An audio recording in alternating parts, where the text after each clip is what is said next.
Well, it was a beautiful Sunday in Edmonton as the Elks looked to snap that 18-game home losing streak. They were looking to do it against the defending Grey Cup champions who came into this game at 1-0. And for a good chunk of this football game, it was evenly played. Well, it was a one-point game, and there was the TSN turning point in the second half. And it was a 2nd and 12 situation. Again, one-point game here at this point. And Jake Serezna, not on purpose, he's not the GOAT, but he gets a horse collar penalty that extended the drive and ended up in a touchdown early in the second half to Ouellette right there. Now, they get the ball back, the Elks, but they get their punt blocked after a 2-and-out.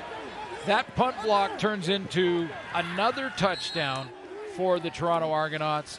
And early in the third quarter, it goes from a one-point game, 2nd and 12, Serezna with the penalty, led to 2 TDs, 1 extra point, 1 2-point convert, 15 points.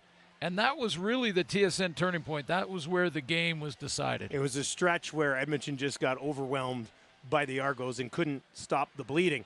The other thing they couldn't stop tonight, A.J. Ouellette and the running game. Yeah, they've got that great 1-2 punch with A.J. Ouellette and Andrew Harris, and we were told this week that it's about a 65-35 or 60-40 split, but we saw a lot of A.J. Ouellette early. He rushed 18 carries, 84 yards, and 3 touchdowns, and this has been a bit of an issue for an Elks defense that, let's be honest, has been out on the field for 3 weeks now, way longer than most defenses because they just haven't had any traction offensively. But take nothing away from A.J. Ouellette, one of my favorite players in the league right now. He's got it all. I mean, great strength and power, great quickness and feet in the hole, tremendous vision. 3 touchdowns for Ouellette. And you know what?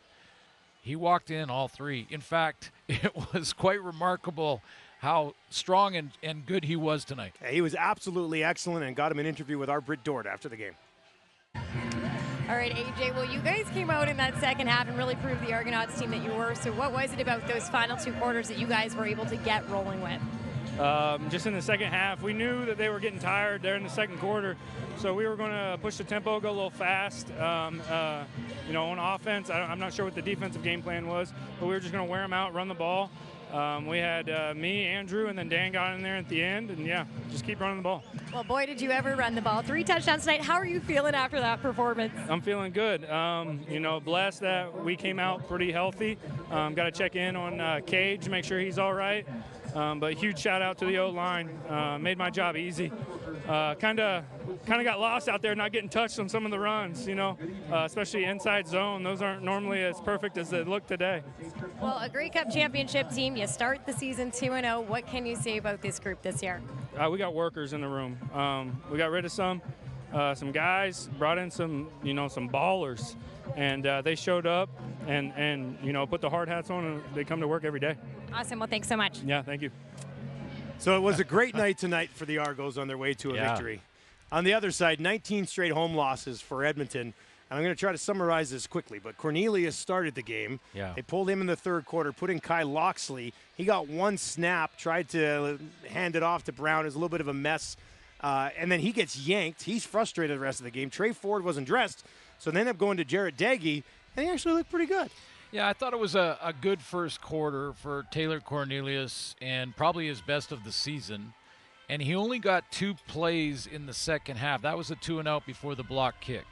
He got pulled there. And I guess to sum it all up, as you just said, it's a mess at the quarterback position. It looks like Jarrett Daggy right now will be the guy who probably takes #1 reps this week, but we'll wait and see what Chris Jones does. Right now, he's got a real upset Kai Loxley. Clearly, Trey Ford did not even dress tonight.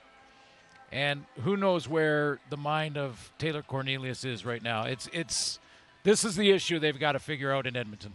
Up next for Edmonton, they will get the Ottawa Red Blacks. And how about this? The Toronto Argos at 2-0 taking on the BC Lions in Week 4. That should be a good one.